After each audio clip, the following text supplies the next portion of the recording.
नमस्कार दोस्तों, आप सब कैसे हैं। आशा है आप सभी सुरक्षित होंगे अपने अपने घरों में। तो संस्कृत की कक्षा में एक बार आपका फिर से स्वागत है। आज की कक्षा में हम चर्चा करेंगे कारक की। तो आज की हमारी क्लास का विषय है कारक। तो कारक समझने के लिए पहले हमें समझना होगा कि कारक को पहचाने कैसे। कोई भी सेंटेंस या वाक्य जब लिखा होता है तो वो कई छोटे छोटे शब्द उसमें होते हैं। उसमें कर्ता होता है, कर्म होता है और क्रिया होती है। तो हमें क्रिया को देखना है और जो शब्द क्रिया से सीधे संबंध रखते हो वही कारक कहलाते हैं। इसकी हम परिभाषा देखते हैं। जिन शब्दों का क्रिया के साथ साक्षात संबंध होता है यानी सीधा संबंध होता है वह कारक होता है या कारक कहलाता है। एक बार फिर से, जिन शब्दों का क्रिया के साथ साक्षात संबंध होता है वह कारक कहलाता है। तो दोस्तों, इस परिभाषा से ये समझ में आ गया है कि क्रिया का जिस भी शब्द से सीधा संबंध होता है, जिन शब्दों का क्रिया के साथ संबंध होता है उन्हीं को कारक कहा जाता है। वह कर्म, कर्ता, करण कोई भी कारक बन सकते हैं। कारकों की संख्या अगर संस्कृत में देखी जाए तो यह होती है 6। जी हाँ, 6 होती हैं। इनमें संबोधन और संबंध को कारक नहीं माना गया है, जो कि एक सूत्र में लिखा गया है कि संबंध को कारक नहीं मानते हैं। वो बाद में आपको बताया जाएगा। अभी के लिए मैं आपको एक श्लोक समझा रहे हैं जिससे आपको पता चलेगा 6 कारक ही होते हैं। अगर कभी आपको परीक्षा में पूछा जाए कि कारक कितने होते हैं तो आपको इसका उत्तर 6 ही लिखना है। तो इसका सूत्र है कर्ता कर्म च करणम संप्रदानम तथैव च अपादानाधिकरण इत्याहु कारकाणि षट्। यानी कर्ता, कर्म और करण तथा संप्रदान, अपादानाधिकरण इत्यादि को 6 कारक मानने चाहिए। षट अर्थात 6 कारक। इसको या तो सूत्र से या फिर इस प्रकार इसे याद कर लेना चाहिए। जैसे विभक्ति है प्रथमा, द्वितीया, तृतीया, चतुर्थी, पंचमी, षष्ठी, सप्तमी और अंत में है संबोधन। और कारक इसके हैं कर्ता, कर्म, करण, संप्रदान, अपादान, संबंध, अधिकरण। इनके कर्ता के चिन्ह हैं। कर्ता ने कर्म को करण से के द्वारा, संप्रदान के लिए अपादान से पृथक के अर्थ में, संबंध का के रारी रे, अधिकरण में पर और संबोधन है हे अरे भो। तो इन चिन्हों के साथ ही यह निश्चित होता है कि इसमें शब्द में या वाक्य में कौन सी विभक्ति लगेगी। तो इसको इसी प्रकार हमें कंठस्थ कर लेना चाहिए। कर्ता ने कर्म को करण से के द्वारा, संप्रदान के लिए अपादान से पृथक, संबंध का के रारी रे और अधिकरण में पर, संबोधन हे अरे भो। तो आइए अब हम इस कारकों के बारे में एक एक करके थोड़ा संक्षिप्त में जान लेते हैं इनके बारे में और भी कुछ। जैसे हमारा पहला कारक था कर्ता, जिसका चिन्ह है ने।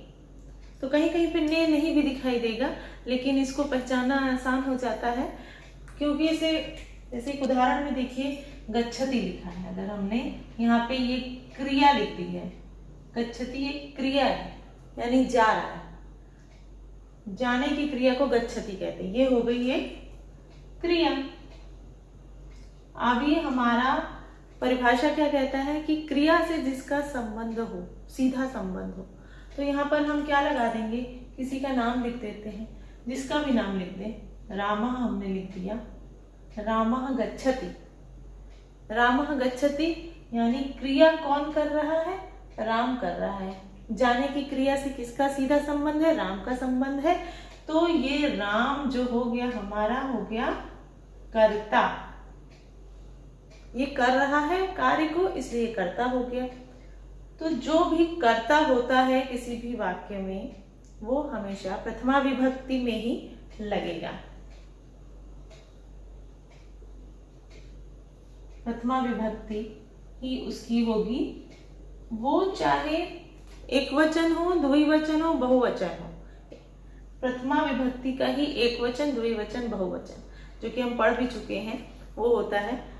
उनमें से कुछ भी हो सकता है लेकिन प्रथमा विभक्ति में ही होगा।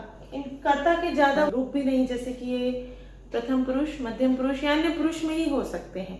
जैसे वो 9 रूप जो हैं, सा, तौ, ते, त्वम, युवाम, यूयम, अहम, अवाम, वयम, इनके अतिरिक्त इनका बनना थोड़ा मुश्किल ही है, नहीं बनेंगे। तो वह एक वचन में भी हो सकते हैं, द्विवचन में भी, बहुवचन में भी, और प्रथम पुरुष, मध्यम पुरुष या अन्य पुरुष में ही होंगे।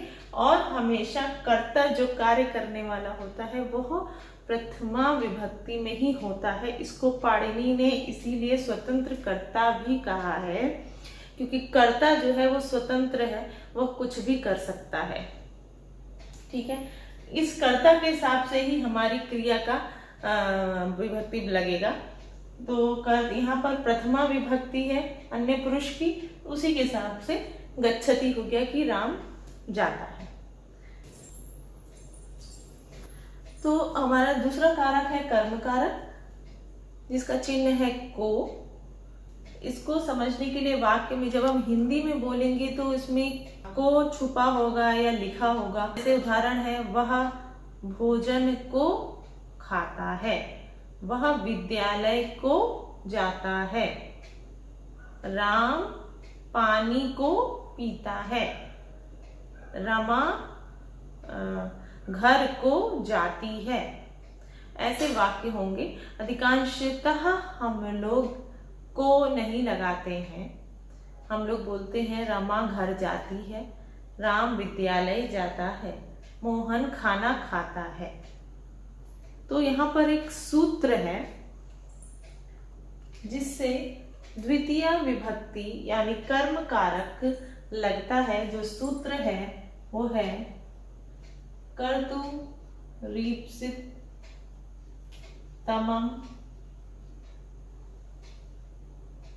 कर्म।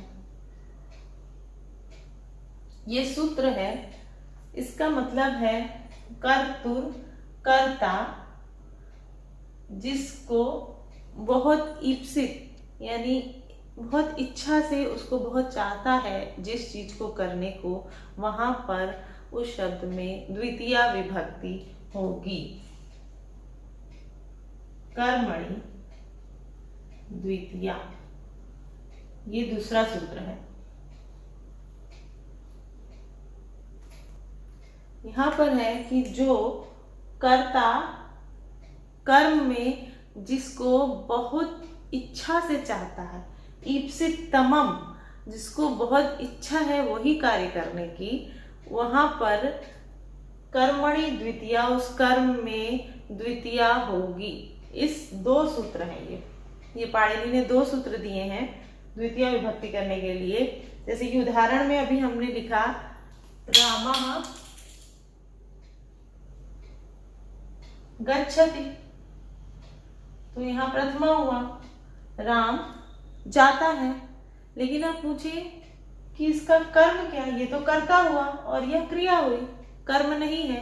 कर्म क्या है? राम कहाँ जाता है, राम कहाँ जाता है? तो हम लिख सकते हैं रामः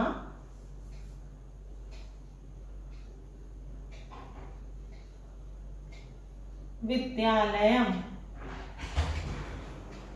गच्छति। तो ये हो गया राम विद्यालय को जाता है। यहाँ पर हो जाएगा, ये हो गया कर्ता, ये हो गई हमारी क्रिया, गमन क्रिया, और ये हो गया हमारा कर्म। क्योंकि राम जा रहा है, लेकिन कहाँ जा रहा है? विद्यालय को। विद्यालय ईप्सित तमम है। ईप्सित तमम मीन्स विद्यालय जाने की उसकी इच्छा है, तो वह राम विद्यालय जाता है। तो राम हुआ कर्ता और गच्छति हुआ क्रिया। और यहाँ पर है कि कर्तु ईप्सित तमम कर्म, कर्ता जिस कर्म कोई करने की इच्छा रखता है, यानी वो विद्यालय जाने की इच्छा रखता है, तो वहां पर दूसरा सूत्र है कर्मणि द्वितीया से, कर्मणि द्वितीया से यहाँ पर द्वितीया विभक्ति होगी। तो ये विद्यालयम जो है वो द्वितीया विभक्ति लगी हुई है, विद्यालय का द्वितीया विभक्ति यहाँ पर प्रयोग किया गया है।